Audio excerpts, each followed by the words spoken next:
1장 1절부터 2절까지 읽습니다. 자, 읽습니다. 하나님의 뜻으로 말미암아 그리스도 예수의 사도된 바울은 에베소에 있는 성도들과 그리스도 예수 안에 있는 신실한 자들에게 편지하노니 하나님 우리 아버지와 주 예수 그리스도로부터 은혜의 평강이 너희에게 있을지어다 그랬습니다. 제가 처음에 여러분들은 저에게 참 귀한 존재이고 또 형제여 자매고 또 소중한 존재입니다. 이렇게 서두를 제가 말씀을 드렸죠. 사도 바울이 에베소 교인들에게 인사할 때 성도들과 그리스도 예수 안에 있는 신실한 자들에게 편지한다 그랬습니다. 근데 실상은 우리가 성경을 쭉 살펴보면은 이게 다 동일한 인사예요. 사도 바울이 갖고 있는 성도들에 대한 생각이에요. 이것은 고린도 교회도 로마 교회도 그 성경에 나와 있는 교회에 대한 사도 바울의 인사는 하나님 안에서 신실한 자들, 하나님 앞에서 거룩한 자들, 예수 그리스도 안에서 자녀된 자들, 이렇게 말을 한다는 것이죠. 근데 실상은 보면은 대단히 교인의 모습, 그러니까 성도의 모습으로서 적절치 않은 성도가 많을까요? 적을까요? 예? 많아요. 얼마만큼 많을까? 어떤 때는 우리가 시험 든다 그러는데 객관적으로 말하면 시험 들 만큼 많아요. 사도 바울은 헌금이면 헌금에 대해서 자꾸 이상한 말 하는 사람들이 있어요. 그의 사도직에 대해서 또 이상한 말을 하는 사람들이 있어요. 그리고 그의 인성에 대해서도 이상한 말 하는 사람이 있어요. 그러니까는 사도 바울은 사실은 영적 싸움이라고 했을 때 어떤 면에서 보면은 그거는 아군이고 우군이어야 될, 어떻게 보면은 교회 성도들에게 도전받고 또 실현당한 경우가 참 많이 있었어요. 그래서 믿음 생활을 하는데 말이에요. 여러분들이, 우리는 성도예요. 그거 믿으시죠? 여러분들은 저에게 가장 소중한 분들인 것을 아까 믿는다, 그런 얘기 들으니까 기분 좋죠? 어때요? 맨날 목사님이 그냥 잔소리만 해대고 못한다 그러고 그 다음에 또 못났다 그러면은 조금 그렇잖아요. 그런데 아주 그냥 귀하고 소중하고 잘한다 그러면 좋잖아요. 근데 정말 좋아요? 아니, 제가 여러분들에게 대해 물어보는 거예요. 제 환경이 여러분들이 가장 귀한 존재일 만큼 완벽해요? 여러분들이? 안 그래요? 자신감이 없어요? 여기 물어볼까? 여러분들은 제가 그렇게 사랑할 만한 그런 존재예요? 아니, 이쪽에 물어본다니까 지금. 근데 아닐 수도 있잖아요? 그렇죠? 그럼 물어볼게요. 몇 프로나 될까? 아닐 수 있는 존재가. 그거는 제가 노 코멘트 할래요. 왜냐면 그건 목회 비밀이기 때문에 그래. 그런데 사도 바울의 경험을 보면은 굉장히 많은 사람들이 사도 바울을 대적했던 것을 알 수 있어요. 근데 사도 바울에는요, 적개심이 없어요. 이렇게 보면은 그런 반대하거나 오해하거나 도전했던 사람들에 대해서 분노한다거나 원망한다거나 시험에 든다거나 아니면은 이렇게 다시 갚아주려고 하는 마음이 없는 것을 알 수가 있어요. 이게 저는 성도, 아까 찬양하는데 참 은혜가 됐어요. 도전됐는데 우리 찬양 부르는데 그냥 부르면 안 돼. 그대로 이루어질지어다 믿고 불러야 되는데 예수님처럼 어떻게 해요? 바울처럼 그렇게 살 수는 없을까 그러잖아요. 그러면 바울을 보면요, 그에게 대적하는 무리가 많았는데도 그에겐 늘 은혜와 평강이 넘쳤어요. 오늘 그 은혜와 평강이 넘치는 비결을 우리가 배우게 되는 겁니다. 그러니까 사도 바울은 이미 그 대상이 참 은혜롭고 귀하고 아주 하나님이 보내주신 선물이란 전제하에 이 인사를 드리는 거예요. 그리고 또 하나는 은혜와 평강이 있을지어다 했을 때 이미 그것이 사도 바울에겐 있어요, 없어요? 있는 거예요. 내게 있는 것을 내게 주노니, 베드로가 고백하는 것처럼 이 은혜와 평강이 사도 바울에겐 충만했어요. 베드로에겐 충만했어요. 야고보에게도 충만했고요. 사도 요한을 봐도 그 은혜와 평강이 충만했으면 알 수 있어요. 아, 성경에 나오는 사도들의 공통점이 무엇일까를 살펴보면은 남녀노소를 다 떠나서 하나님의 자녀라고 하는 사람들은 그 특징이 뭐냐면은 그 삶 가운데 은혜와 평강이 충만한 사람이에요. 그러니까 아주 쉽게 말하면은 예수 믿으면서 그 삶 가운데 막 부글부글하고 늘 보면은 화난 것 같고, 그리고 또 시험에 들기도 하고 시험을 주기도 하고 막 그런 삶은 정상이에요? 아니에요? 예? 정상이 아니야. 여러분 교회 다니면서 피곤하죠? 네, 피곤하죠? 아니에요? 안 그래요? 교회 다니면서 시험 들죠? 그렇죠. 교회 다니면서 저 인간만 안 나오면 딱 완벽한 교회인데 라고 하는 마음 있죠? 있잖아요. 다 있잖아요. 그게 맞다고요. 그런데 그게 정상이 아니잖아요. 그렇죠? 우리 마음 가운데. 그러니까 예수를 믿으면은 평화와 은혜가 넘쳐야 되는데, 성경에 나온 사람들은 그 증거대로 다 은혜와 평강이 넘친 사람이었어요. 어디 안 그런 사람이 있으면 한번 여러분들이 한번 손꼽아봐요. 정말로 성경에 나온 사람들 가운데 뭐 구약으로 가도 그래요. 다윗도 그랬고, 또 요셉도 그랬고, 뭐 다니엘도 그렇고, 룻도 그렇고, 다 보시고요.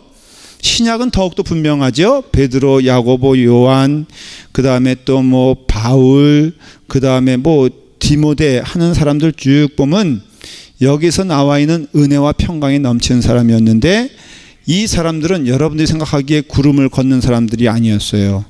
현실적으로 교회에 아주 그냥 그 각박한 현실이었던 것을 알 수가 있어요. 대단히 우리가 생각하는 오늘 현대 교회와 다를 바가 없죠. 교회 안에서 시험 들고 교회 안에서 힘든 일 있는 것, 사실은 그것도 맞잖아요. 그러니까 이런 가운데 은혜와 평강은 어디서 오느냐?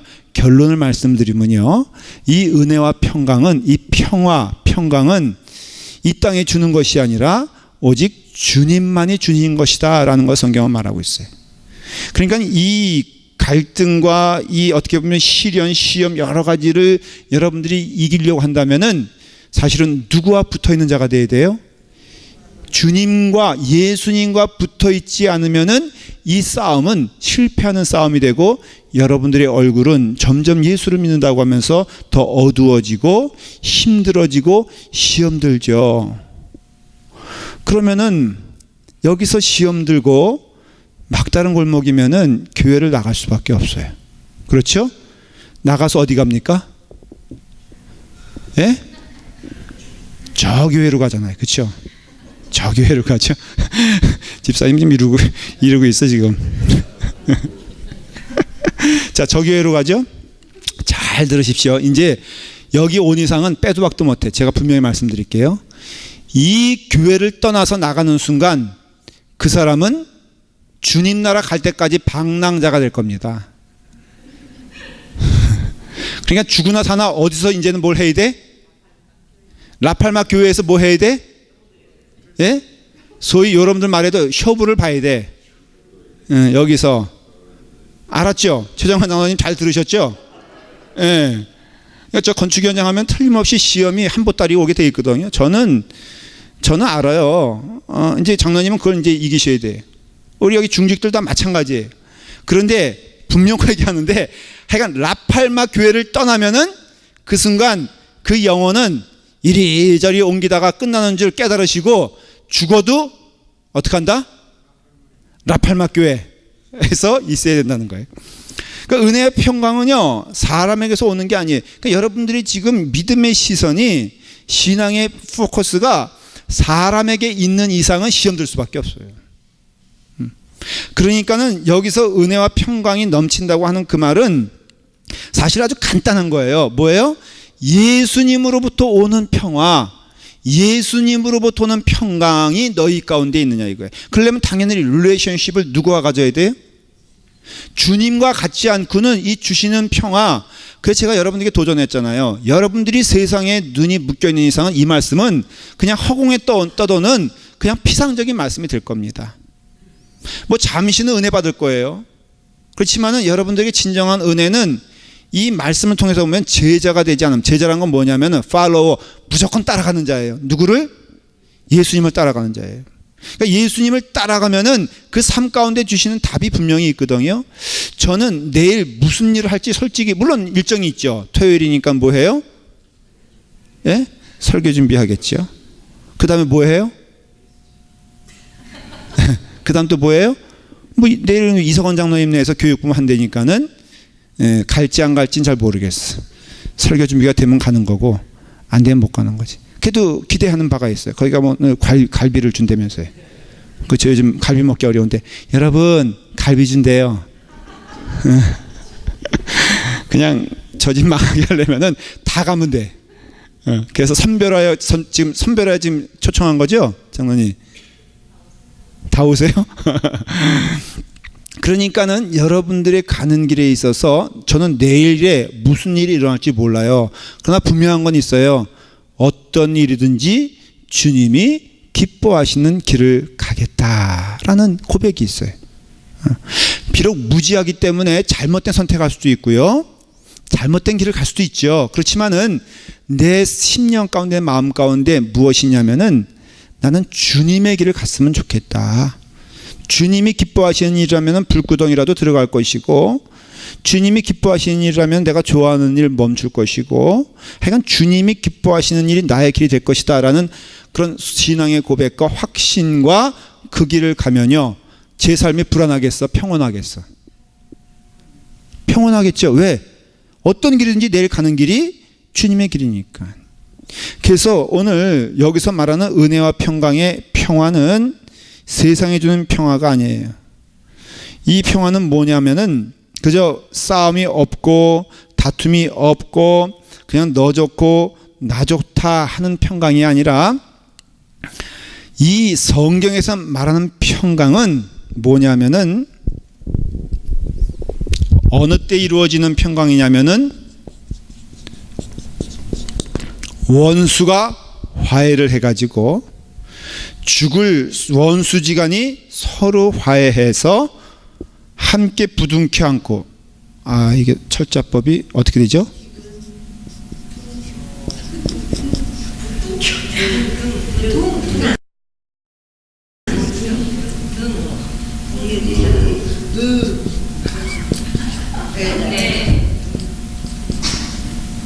맞아요? 디귿 부둥. 제가 이래요. 지금 이게 큰일 났어요. 이제 이민 생활을 오래 하다 보니까 한국말을 쓸 때 자신감이 없었어. 저를 위해서 기도해 주세요. 카톡을 많이 하면 돼요? 예. 그래요? 부둥켜 안고 화해하여 하나가 되는 거예요. 그래서 이 그 평화 성경에 말하는 평화는요 뭐냐면은 사실은 영어로 쓸게 이번에는 유니티가 되는 거예요. 유니티가 되는 거예요. 이게 하나가 되는 거예요. 그러니까 어느 때 평화가 임하냐, 이건 이제 통해서 알 수 있는 것은 원수됐다는 사람이, 원수된 존재가 화해를 해. 그래서 마음이 하나가 돼. 그래서 그 마음이 내 마음이 되고 내 마음이 그 마음이 돼서 연합한 상태가 되는 것을 성경에서 말하는 평안이라 그래. 자, 제가 말하는 걸 잘 들으십시오. 우리는 지금 누구와 원수돼서 이 모양의 삶을 살고 있을까요? 그렇죠. 여러분들은 엄한 사람 잡을 거 없어. 우리는 자꾸 그 사람이 나하고 안 맞네, 저 사람이 나하고 안 맞네, 불평을 하고 원망을 하고 원수된 것처럼 살아가요. 그렇죠? 그런데 놀라운 것은 하나만 해결되면 다 해결이 돼. 하나만 풀어지면 다 풀어져. 그러니까는 내가 원수됐을 때 언뜻 생각하면은 몇 사람일 수 있어요. 여러분들, 나 그 사람 안 만났으면 좋겠어 라고 하는 사람, 혹시 그냥 이거는 편하게 물어보는 거니까 편하게 대답하세요. 내 인생에 안 만났으면 좋겠다는 사람 딱 3명 있다. 오케이. 1명도 없어요? 5명 있다. 내 인생에 안 만났으면 좋겠다. 어이? 10명 있다. 아, 거꾸로예요? 그러면 뭐 많아? 내 인생에 안 만났으면 좋겠다는 사람 2명 있다. 가만히 있어봐. 2명. 1명 있다. 없다. 오유. 그러면 내 인생에 나 안 만나고 싶은 사람 1명도 없다. 다 만나고 싶다. 어휴, 참나. 그러면 목사보다 낫네. 그래서 우리는 착각해요. 이 사람이 내게 원수가 되는 것 같고, 저 사람이 내게 부담 주는 것 같고, 저 사람이 나를 싫어하는 것 같고, 또 나도 그 사람이 싫어지는 그런 다양한 가운데, 아, 내게 참 원수들이 많다 생각하지만, 성경에서는 원수는 딱 한 분이니 하나님이라고 그랬어요. 그러니까 우리가 하나님과 원수 되었을 때, 그렇게 성경은 말하는데 참 정확한 표현이에요. 그러니까 우리가 하나님과 원수 되었기 때문에 이렇게 사는 거예요. 쉽게 말하면은 우리가 죄 짓고 사는 것도 왜 죄 짓고 사느냐? 하나님을 떠났기 때문에 죄를 짓는 거예요. 그러니까는 죄 지었기, 이게 말이 참 어떻게 보면은 그 말장난이 아니고요. 우리가 주님을 떠났기 때문에 죄를 짓는 게 아니에요. 그러니까 죄를 지었기 때문에 주님을 떠나는 게 아니에요. 제가 헷갈렸어. 주님을 떠났기 때문에 죄를 짓는 거예요. 그러니까 하나님을 떠났기 때문에 죄를 짓는 것이지, 죄를 지었기 때문에 하나님을 떠나는 것이 아니에요. 그러니까는 하나님을 떠났기 때문에 죄를 졌다면은 당연한 것이지만은 죄를 안 지려면 어떻게 해야 돼요? 하나님께 돌아가면 되는 거예요. 그러니까 여러분들이 죄 짓지 말자, 착한 일 하자, 백날 해보십시오. 안 돼요. 왜 안 되냐? 자, 내가 남들에 비해서 선행을 해서 착한 일 한다고 하십시다. 그러면은 그 사람이 착해집니까? 한번 이제 물어볼게요. 남들보다 봉사를 많이 하고 헌신을 많이 한다고 하십시다. 그 사람이 봉사를 안 하고 헌신을 안 하는 사람보다 착해집니까? 안 착해집니까? 그럼 어떻게 됩니까? 교만해집니다. 아니, 목사님, 저는 교만, 아니요. 한번 여러분 어느 공동체를 가보십시오. 수련회 가보십시오. 수련회만 가더라도 그 몇박 며칠 가잖아요. 그럼 가면은 어떤 사람은 봉사심이 있어가지고 가자마자 신발도 부지런히 정리하고, 또 조금 지저분해지면은 빗자루를 쓸고 그러더라고요. 어떤 사람은 또 보니까는 죽었다 깨나도 청소 한 번 안 하고 어질러 놓는데 어때요? 명수인 사람이 있어요. 자, 청소한 사람이 아침부터 한 번 합니다. 점심에 또 한 번 합니다. 선한 마음으로 합니다. 하루가 지났습니다. 이틀째 됩니다. 마음 가운데 평화가 있을까요? 마음 가운데 부글부글 있을까요? 평화가 있습니까?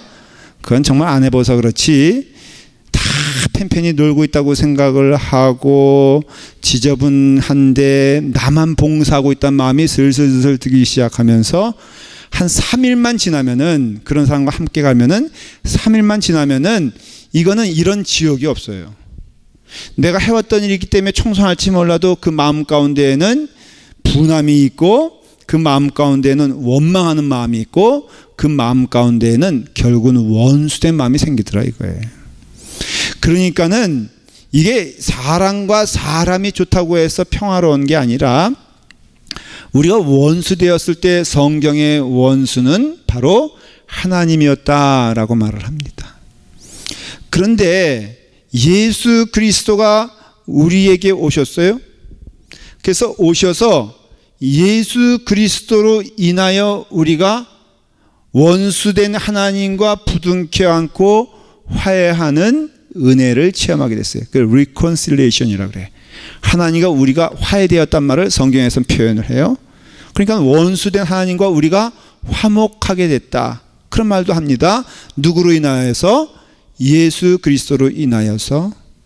그래서 결국은 화해하고 부둥켜 안고, 큰 그 아버지와 둘째 아들 집 나간 탕자가 부둥켜 안을 때 하나가 된 것처럼, 하나가 됐을 때 그 다음에 그 하나는 어떻게 이루어지냐면은, 집에 돌아온 둘째 아들인 탕자가 아버지의 뜻에 온전히 순종할 때 그 화목은 더 이루어지는 것이에요. 그러니까 결국은 영적으로, 신앙적으로, 교리적으로 말하면은 우리가 하나님과 하나가 되고 순종하는 단계가 되지 않으면은 결코 성경에서 약속하는 화목은 있을 수가 없어요. 평안은 있을 수가 없다는 거예요. 그러니까 여러분들이 평화로워지려면은 누구와 화목해야 돼요? 하나님과 화목된 자로서 어떻게 살아야 돼요? 어떻게 살아야 돼? 순종하는 삶을 살아야 돼. 누구에 대하여? 하나님에 대하여 순종하는 사람이 되어야지만이 그게 참된 평안이 우리 가운데 있다는 거지. 그 평안을 누가 그렇게 주고 싶어 하느냐? 다시 한번 성경을 읽어볼게요. 하나님의 뜻으로 말미암아 그리스도 예수 안에 사도된 바울은 에베소에 있는 성도들과 그리스도 예수 안에 있는 신실한 자들에게 편지하노니 하나님 우리 아버지와 주 예수 그리스도로부터 은혜와 평강이 너희에게 있을지어다 라고 할 때 이 성경을 쓰신 이는 바울이 아니라 누구라고 성경은 말하고 있어요? 성령님이세요. 성령님은 하나님이시죠. 그렇죠? 지금 간절하게 에베소 교인들에게 너희들의 삶 가운데 은혜와 평강이 있기를 원한다 라고 말할 때 그 원하시는 그분은 누구냐면은 하나님이신 것을 알 수 있어요. 그러니까 지금 하나님이 여러분의 삶 가운데 가장 은혜와 평강이 넘치기를 원하는 거예요. 이해가 되세요? 하나님이 간절히 소원하시는 거예요. 그래서 하나님이 주신 그 축복이 뭐냐면은 예수 그리스도를 우리에게 보내주신 거예요. 요한복음 3장 16절 잘 알죠? 하나님이 세상을 이처럼 사랑하사 독생자를 주셨으니 이는 저를 믿는 자마다 멸망하지 아니하고 영생을 얻으리라고 했잖아요. 그러니까는 하나님이 세상을 이처럼 사랑하사, 그 세상은 어떤 세상이냐면은 혼란된 세상, 죄악된 세상, 하나님과 원수된 세상이고, 또 월드라고 했을 때 그 세상은 바로 나를 가리키는 거예요. 그래서 제가 말하잖아요. 김도민을 가리키고 권사님을 가리키고 집사님을 가리킨다 이거예요. 그러니까 여러분들이 하나님의 사랑받는 자임을 잊으면 안 돼요. 하나님이 여러분들을 목숨보다 사랑하신다고 약속해 주셨고, 그 약속의 증거가 누구냐면 예수 그리스도예요. 그래서 우리의 신앙이 예수 그리스도께 집중하지 않고는 약속된 은혜를 받을 수가 없어. 여러분들 그러잖아요. 예수 믿어도 별로 뭐 달라지는 것도 없고, 예수 믿어도 즐거운 것 없고, 예수 믿어도 힘들고 어렵습니다 그러는데, 제가 분명히 말씀드릴게요.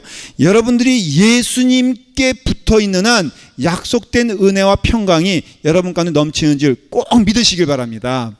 그러니까 그 길로 가야 돼요. 죽으나 사나 여러분들도 사람 보면 안 되고요, 인간 보면 안 되고요, 사람에게 휩쓸리면 안 되고, 오직 왜 자꾸만 성경은 예수님께 붙어있는 자 되고 예수님을 바라보라 그러고 십자가를 바라보라. 성경 이야기는 딱 그거잖아요. 사실은 딴 거 없어요. 여러 가지 문제를 얘기하는 것 같아도 사실은 하나예요. 예수님께 붙어있는 자가 되고 예수님께 묶여있는 자가 되고 예수님만 바라보는 자가 되라 이거예요. 그러면은 여러분 가운데 시험 없습니다. 제가 아주 그거는 확신하여 먼저 가는 믿음의 성도로서 말씀을 드리는데요, 예수 믿는 거 굉장히 즐겁습니다. 예수 믿는 거 굉장히 재밌고요, 예수 믿는 거 정말로 행복합니다. 범사 행복할 수 있는 것. 자, 라팔마 교회를 딱 봤을 때 하나님이 저를 보내주셨다라는 믿음을 누가 가지고 있어요? 예? 여러분들은 가질 필요가 없어요. 여러분들은 상관없는 얘기니까 제가 가지고 있어요. 제가 가지고 있어요. 그건 확실해요. 그래서 하나님이 나를 가장 좋은 곳으로 보내주셨다고 믿습니까? 안 믿습니까? 예? 예? 아니, 나를 믿는 게 아니라 내가 하나님이 라팔마교에 보내주신 걸 믿는데, 하나님이 나에게 가장 좋은 곳으로 보내주셨다는 걸 누가 믿냐면은 내가 믿어. 내가 믿어. 그러니까 이 교회는 이 세상에서 제일 좋은 교회예요? 안 좋은 교회예요? 누가 믿어? 제가 믿어요. 그러니까 저는 이 라팔마 교회는 이 세상에 어떤 교회를 줘도 바꿀 만한 교회야? 바꾸지 않을 교회예요. 자, 물어볼게요. 제가 순복음 교회가 좋을까? 라팔마 교회가 좋을까? 예? 사랑의 교회가 좋아요? 라팔마 교회가 좋아요? 라팔마? 너무 멀리 갔으니까 LA로 돌아올까? 가만히 있어봐. 여러분들이 생각하기에 LA에서 제일 부러운 교회가 어디예요? 한번 얘기해봐요. 아니 그거 말고 진짜로 그거는 안 가봐서 도건사님 오케이 인정해요. 저분은 정말 하늘에 가면요 우리 도건사님 집은 아주 펜트하우스 좋은 집일 거예요. 저분은 하나뿐이 몰라 오직. 자 여기서 가장 부러운 교회 하나 얘기해 보세요. 정말로 부러운 교회. 여러분 속마음 든다고 내가 뭐라 할 거 아니니까. 자, 박승일 권사님 마음 가운데 있잖아요. 제일 좋은 교회. 예? 박현수 집사님. 라팔마 교회 말고는 생각조차 안 했다. 제가 다 고쳐 물어볼 필요는 없어요. 뭐 대답을 기대하는 거 아니니까. 저는요 라팔마 교회가 가장 좋은 교회라고 믿어요. 그렇다고 해서 보는 눈은 있어가지고 그렇다고 해서 객관적으로 좋다는 뜻은 아니에요. 그러니까는 여러분들과 이렇게 딴 교회 교인들 비교해 볼 때 어떤 때는 딴 교회 교인이 부러울 때가 있어 없어? 예? 없어요? 예, 있어요. 제가 보면은 좋지 뭐 부러운 데 많지. 그 의사 많고 변호사 많고 뭐 힘들어요? 목사님이 힘들다고요? 전 힘들어도 그거 한번 해봤으면 좋겠어. 부러운 게 많습니다. 언약교회요? 아이고 꼭 집어보면 언약교회라고 말할 거 없고 하긴 제 일을 고쳐준 이가 어디냐면은 언약교회 교인이요. 여러분 좀 분발해가지고 권사님도 늦지 않았어요. 이제라도 치대 가서 그런데 저는 우리 라팔마 교회가 정말로 좋다고 믿는 이유가 있어요. 그건 딴 게 아니라 하나님이 가장 좋은 곳으로 보내주셨지. 그러니까는 사실은 여기서 경험하는 어려움도 축복이 아니에요. 축복이라고요. 가장 좋은 거예요. 여기서 경험되어진 모든 것은 하나님이 나를 사랑하시기 때문에 주신 것이라고 믿기 때문에 때로는 조금 말썽 부리는 교인이라 할지라도 하나님의 사랑의 영역 안에 있어요. 그러니까는 그게 내가 별로 평안이라고 했을 때, 평화라고 했을 때 평화가 깨지는 문제가 아니야. 왜? 주님이 다 연결되어 있으니까는. 그러니까는 좀 힘든 것도 나를 연단케 하시게 주시는 것이고, 또 사실 그래요. 좋은 거란 것은 늘 우리 여기 가만히 있어 보자. 우리 그래 저기 정민희 집사님 애 낳을 때 좋았어 힘들었어? 에? 힘들었죠? 남편 막 미웠지? 보통 듣는 얘기는 남편 옆에 가면은 머리끄댕이 잡아가지고 다 머리 뽑아버린다면서요. 막 욕도 어떤 사람은요 정말 그렇게 여자들이 품이 있어 보이는데 욕도 안 되면서요. 권사님 맞아요? 안 해봐서 몰라요? 정말 여자들이 욕을 한대요. 막 그래서 막 이 세상 태어난 거를 막 후회하고. 그런데 애만 태어나면 어때요? 너무 좋아하고 기뻐하고 즐거워해. 그러니까는 결국은 좋다는 것도 말이에요. 그런 과정이 없이 좋은 거 하나도 없더라 이거예요. 그러니까 저는 막 신이 나는 거야. 예를 들어서 조금 힘든 일 생기면은 이거는 뭐를 위한? 어떤 분은 그래요. 우리 뭐 이게 교육관도 하고 뭐 하고 그러면은 참 어려움도 많이 있잖아요. 이거 증축할 때도 먼지 우리가 뒤집어 쓰면서 굉장히 고생했다고요. 그래서 내가 한 번은 참 힘들다 그랬더니 어느 목사님 딱 그러더라고요. 아이고 김 목사 나도 그런 거 힘든 거 좀 해봤으면 좋겠어 그러더라고. 가만히 보니까는 참 맞는 이야기가 먼지구덩이 가운데 있으니까 뭐가 탄생했어? 여러분 이거 우리 교회 변하기 전의 모습 보면요 우리 구권사님은 기억이 날 거예요. 그렇죠? 예, 그게 좋아요? 이게 좋아? 이게 좋죠? 그러기 위해선 구덩이가 있었죠? 먼지구덩이가 있었잖아요. 교육관 지어요. 어떤 때는 시련이야. 뭐가 시련이냐? 왜? 저는 내 계획으로 말하면요 1년 전에 봐서 졌어야 돼. 아니 1년 전에 건물에 서가지고 완공 예배 드리고 뭐 했어야 되는데 여기까지 왔어. 그러니까 저도 슬슬 자신감이 생겨 안 생겨? 제가 입에서 지금 건축 얘기 나와요 안 나와요? 안 나오죠. 왜 안 나와? 언제 될지 모르니까 이게 얘기했다가는 큰일 나거든. 이것도 뭐예요? 축복이라는 거예요. 오직 그래서 오늘 말씀을 가만히 보면은 성경은 아주 짧은 두 구절, 오늘 두 구절인데 여기서 딱 말하는 게 뭐냐면은 이 평강은 어디서 오고 어떻게 오느냐라고 했을 때 주님이 그랬잖아요. 하나님께서 그리스도, 그러니까 은혜와 평강이 너에게 넘치기만 한다는데 어디서 단서가 있어요? 그리스도로부터 그렇게 말하고 있어요. 그리스도 안에서 그렇게 말하고 있어요. 그러니까는 하나님께서 말씀하시는 것이, 자, 내가 주는 평강이 너희에게 있는데 그 평강은 오직 하나 누굴 통해서만 오냐면은 예수 그리스도 안에서 예수 그리스도를 통하여 온다는 거예요. 그게 하나님께서 우리에게 말씀하시는 거예요. 그러니까 하나님은 법이라 그랬잖아요. 하나님의 말씀은 진리라 그랬잖아요. 그러니까는 이것 외에는 다른 것은 없어요. 여러분들이 때로 다른 것을 얘기하면은 절대 혼란스러우면 안 돼. 근데 그 다른 것이 많은 경우 어디서 나오냐면은 놀랍게도 교회 안에서 나오더라 이거예요.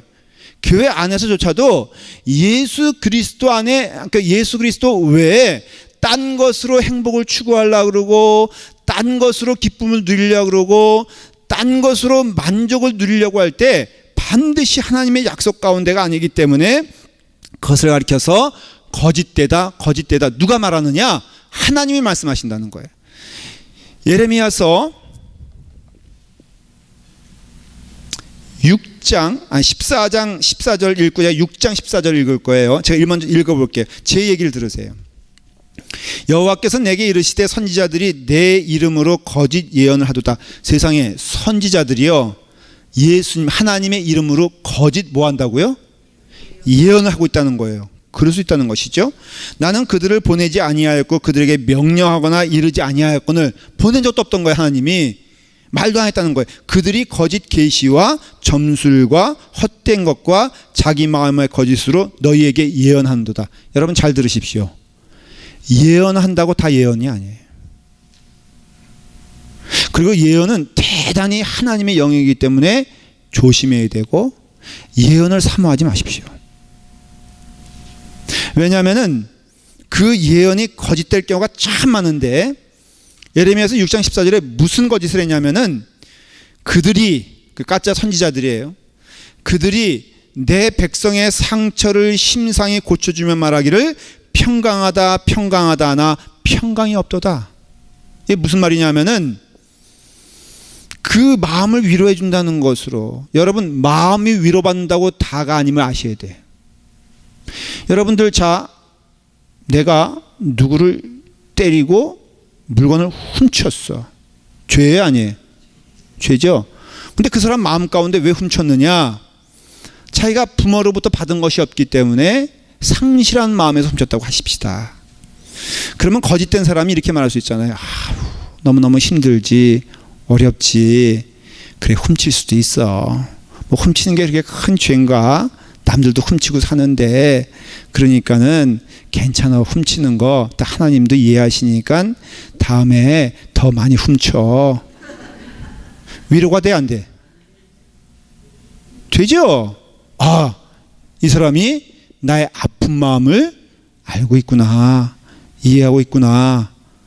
여러분, 이것은 우스운 예 같지만은 능히 이런 사람들이 있다는 거예요. 교회 안에서 여러분들의 마음을, 여러분들의 상처를, 여러분들의 어떤 짐을 해결해 준다는 것으로, 그러니까 이렇게 해야 돼, 저렇게 할 때, 그게 바로 하나님 보시기에는 죄악이라는 것이에요. 여러분, 여러분들이 어떤 경우가 됐든지 예수 그리스도께 여러분들의 시선을 고정시키지 않는 것들은 다 거짓된 거라고 이해하시면 돼요. 제가 확실하게 말씀드릴 수 있어요. 여러분들의 심령 가운데, 마음 가운데 예수 그리스도 외에 딴 것을 집어넣는 것, 그것 하나님이 기뻐하지 않으세요. 거짓된 예언자. 어떤 목회자는요, 저도 조심스러운 게 뭐냐면 자꾸 이렇게 나를 보여주려고 해. 그래서 나만 믿고 와. 어떤 경우는 그런 표현 하잖아요. 집사님은 그저 나만 믿고 와야 돼. 그러면 돼. 걱정하지 마시고 내가 하라는 대로 하면 돼. 위로가 돼, 안 돼? 예? 그러니까는 내가 말한 대로 하십시오. 그럴 수 있다는 거예요. 그런 거 줄 수 있다는 거예요. 예수 그리스도에게 다가가는데 방해되는 건 다 적그리스도예요. 그런 점에서는. 그러니까 여러분들이 지금 그게 친한 친구, 여러분 때로는 말해요. 여러분들 전도한 그 사람이 전도받은 그 사람의 걸림돌이 될 수 있다는 거 알아야 돼요. 조심스러운 얘기죠. 여러분들 누굴 통해서 전도 받았잖아요. 그러면 교회 안에서 자꾸만 그 사람을 의지하고 그 사람이 예수님보다 커 보이고, 저는 그런 사람들 많이 봤어요. 어쩌면 교회가 피폐해지고 분란이 생기고 분파가 생기고 어려움을 겪는데 예수님 말씀은 안중에도 없어. 말씀을 해도 듣지를 않아. 아주 1시간, 1시간 반, 2시간 동안 열심히 말씀을 전해도 뒤에서 한마디 탁 하는 사람의 말을 듣고선 목사님, 저는 그 사람을 쫓아갈 수밖에 없어요. 그 사람에게 받은 은혜가 얼마나 많은데. 내가 어려울 때요, 목사님, 그 사람은 집세 내줬고요. 내가 어려울 때요, 그 사람은 나에게 빵을 줬어요. 그래서 나는 그 사람의 말을 어길 수가 없어요.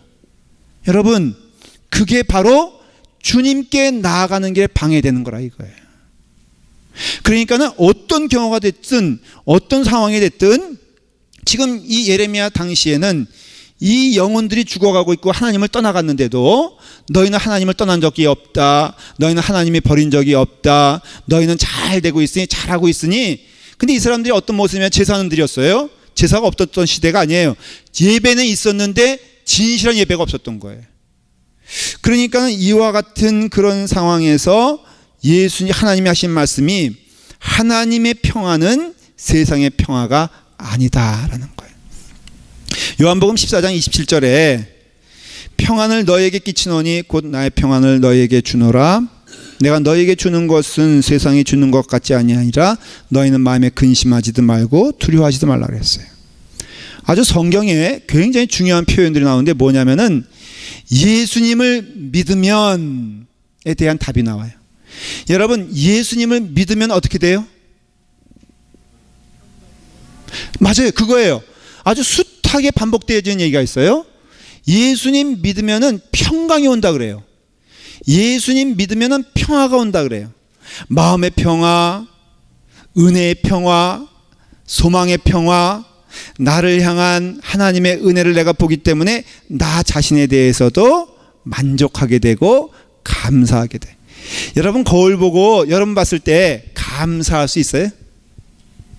없어요? 여러분, 교만이 아니라 예수 그리스도를 믿는 자들은 자신을 볼 때 하나님 앞에 감사하며 영광을 돌려야 돼. 조금 부족해도 괜찮아요. 어때요? 그렇죠?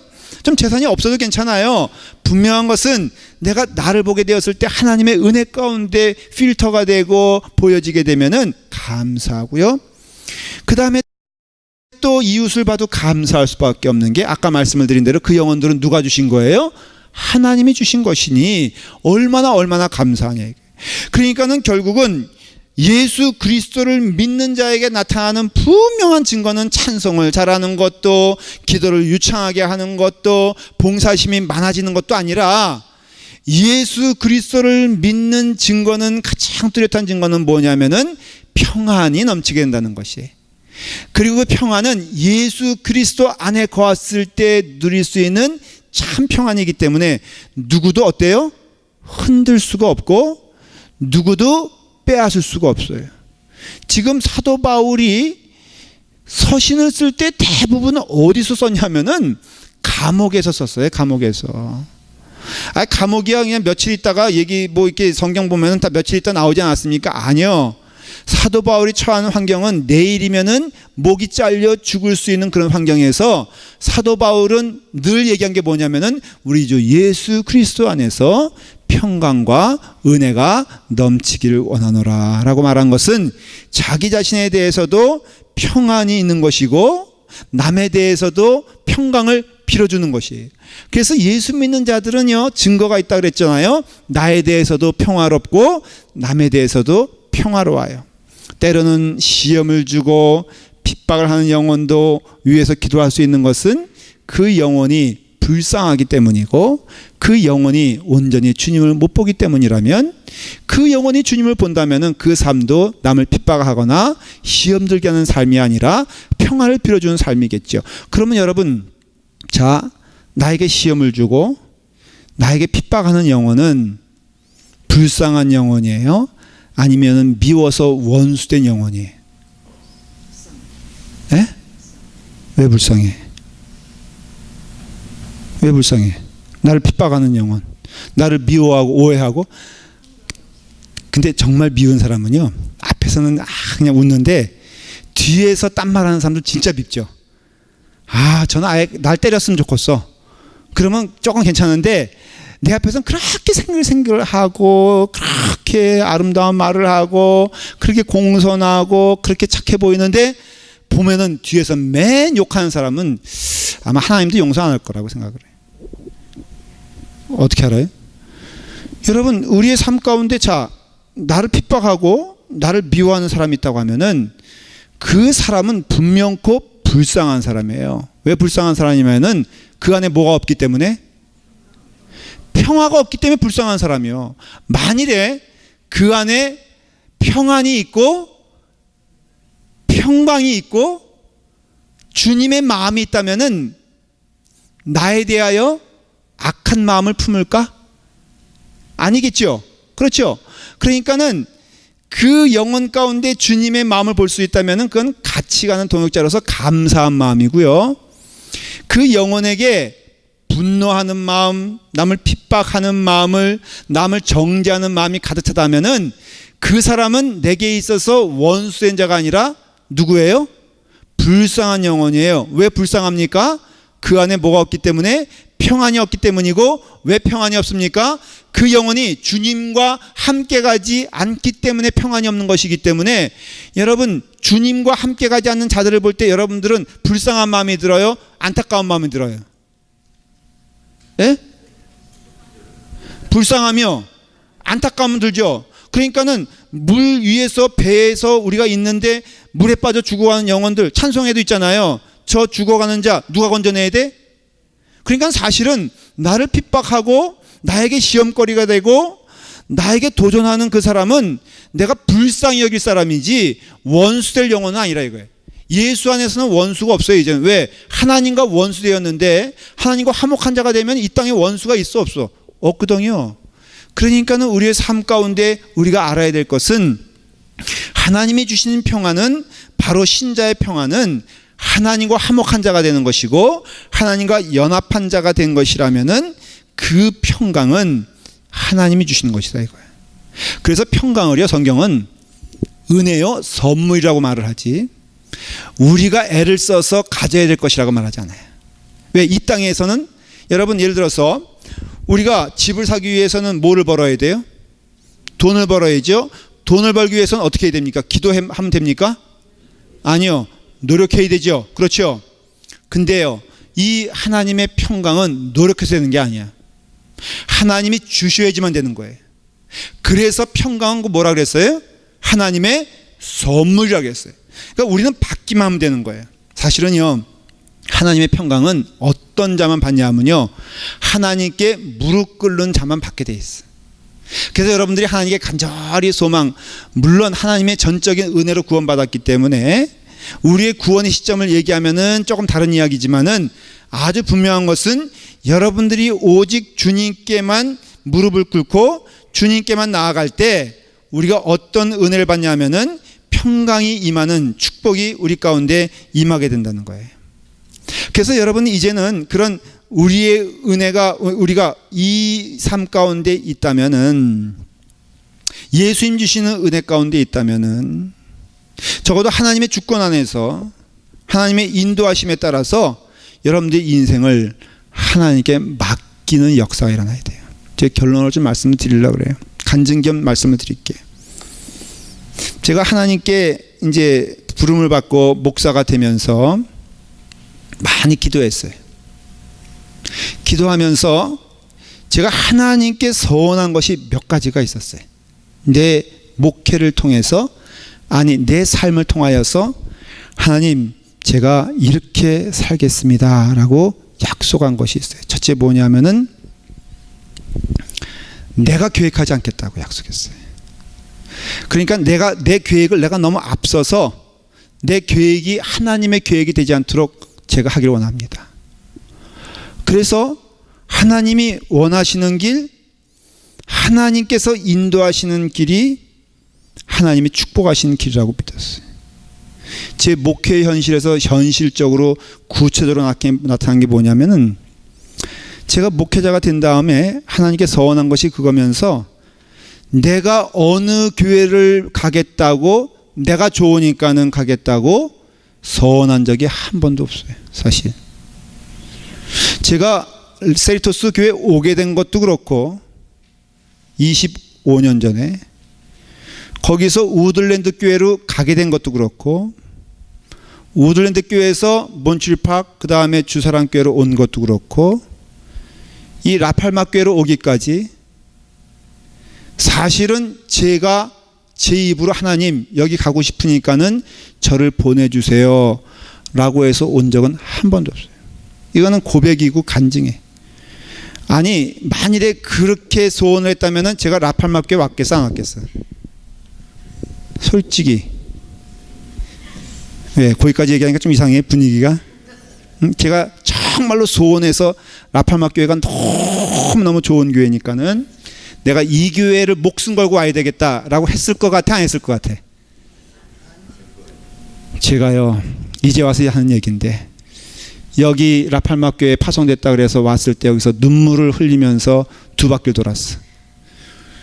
유재덕 목사님이 같이 친구라고 와줬거든요. 그 유재덕 목사님이 그때 언약교회에 있을 때예요. 그러니까 이 교회보다 언약교회가 좋아 안 좋아? 좋죠? 그렇죠? 그러니까는 나도 파송을 받아서 설레이는 마음으로 왔는데, 유재덕 목사와 제가 눈이 마주쳤는데 나를 너무너무 궁휼한 눈으로 보는 거야. 무슨 이런 교회가 있어? 여러분들 한번 객관적으로 한번 돌아보세요. 돌아보면은 이 교회가 이거 지금도 지금은 좀 돌면서 하나님 어떡해요 이런 교회를 저에게 허락하셨나라고 하면서 그랬겠어? 아니면 할렐루야 감사합니다 주신 교회 고맙습니다 어떻게 기도했을 것 같아? 감사합니다. 왜? 제가 스스로 뭐 한 게 있어? 약속한 게 있잖아. 보내주신 거다 축복인 걸 믿고, 그래서 지금까지 왔어요. 근데 앞으로도 그 약속은 장담은 못해 인간이니까. 그런데 변하지 않을 것 같아. 네. 그러니까는 하나님이 여태까지 나에게 내가 계획하지 않은 게 아닌 하나님이 인도하신 길이 나의 길이라는 것을 믿고 왔더니 이 자리에 있어요. 전 축복이라고 믿어. 두 번째는 모든 것이 주님의 뜻인 줄 믿겠다. 내게 가장 좋은 것을 주셨거니라고 믿겠다. 어려울 때도 그렇게 기도했어요. 집사람 병원에 한 몇 년도 안 됐죠 벌써. 거기서 세브란스 병원에서 누워있을 때 저희가 2달 동안 병원 밑바닥에서 그럴 때 옆에 이렇게 누워서 이렇게 침상 밑에서 보면 옆에 사람 보호자하고 눈 맞춰가지고 이렇게 인사하고선 그리고 자고 할 때도 제가 기도한 게 뭐냐면 하나님 저의 길이 무엇인가를 보여주세요. 그러면 그 길을 따라 가겠습니다. 기도했어요. 그러니까는 그 다음에는요 두려울 거 하나 없어. 염려할 것도 없어. 걱정할 것도 없어. 다 그냥 주님께서 원하시는 길. 그러니까 나는 뭐만 하면 돼? 아니 기도만 하면 안 되고 뭐만 하면 돼? 열심만 하면 되는 거예요. 그냥 그 상황에서 열심만 하면 돼. 재능은 없다 할지라도 최선을 다하면 되는 거예요. 그건 하나님이 원하시는 것이지. 그렇잖아요. 그러니까는 이 교회에서 하나님이 허락하신 것인 줄 믿고 내게 가장 좋은 것을 주신 하나님을 믿었어요. 마지막으로 제가 서원한 것이 뭐냐면은 나의 일이 아닌 주님의 일을 하겠다고 제가 서원했어요. 목사가 됐을 때. 나는 내 일이 아니다. 지금 이거는 누구의 일이다? 주님의 일이다. 그러니까 주님 앞에 서 있는 나니까는 나는 이 교회가 세계에서 제일 큰 교회 되는 것도 나는 모르겠고 그 다음에 어떤 교회 모양이 할지 모르지만 그러나 분명한 것은 이 교회는 누가 주인이시다? 하나님이 주인이시다라는 것을 저는 서원을 했어요. 그러다 보니까는 내 욕심이 관여될 필요가 없어요. 또 이것이 내 것이다라는 생각도 없어. 또 여러분들이 내 교인이라는 생각도 없어. 이건 누구의 교인이야? 하나님의 교인이야. 그러니까 여러분들의 소유권 누구한테 있어? 하나님께 있어요. 그러니까 잘못돼도 누구 책임이야? 하나님 책임이니까 나한테 물어보지 말라 이거예요. 그러니까 나는 여기서 최선을 다해서 말씀을 전하고 오늘 분량의 은혜만을 나누면 되고, 여러분들은 뭐만 하면 돼? 오늘 받을 은혜만 받으면 돼. 그러니까는 주님 앞에서 섰을 때 뭘 걱정하거나 염려하거나 근심하거나, 어떤 때는요 주님을 할 때 시험 드는 분들이 있을 수 있어요. 그것도 하나의 도전이라고 생각하세요. 아, 하나님께 더 붙어 있어야 될 거구나.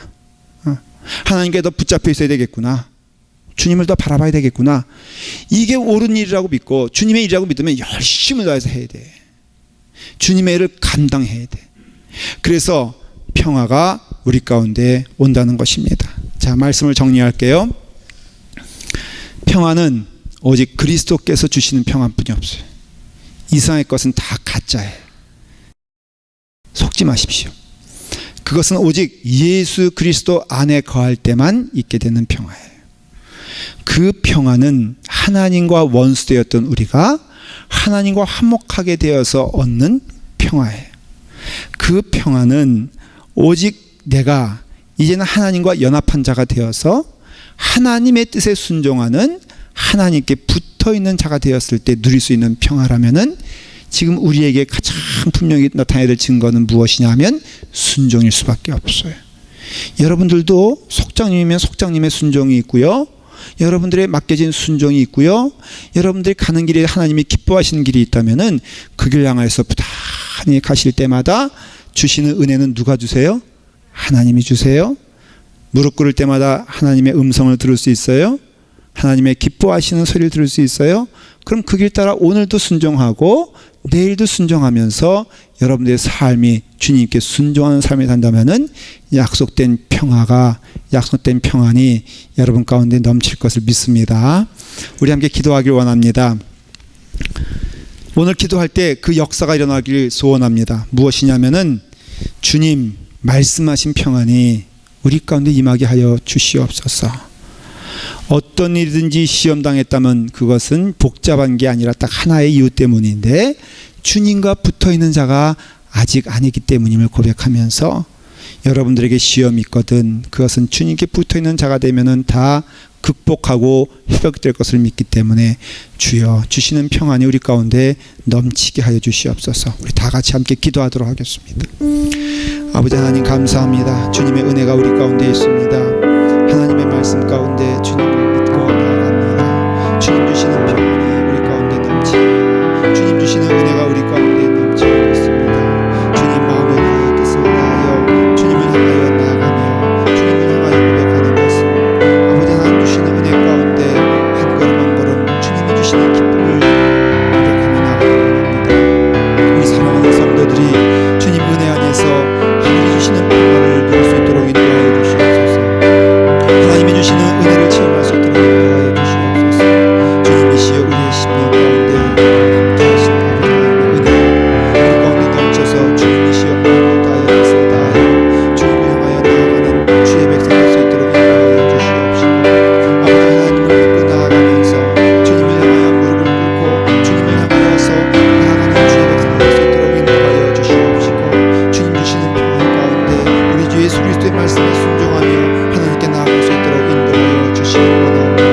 성령님 함께하여 주셔서 우리의 심령을 어루만져 주시옵시고, 더욱더 주님의 길을 갈 수 있도록 인도하여 주시옵시고 이끌어 주시옵소서. 주님 감사합니다. 주님 은혜 가운데 기도했습니다.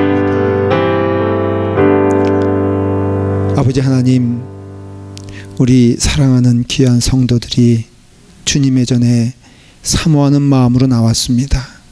한 영혼도 빠짐없이 우리 주 예수 안에서 평안을 누리게 하여 주시옵소서.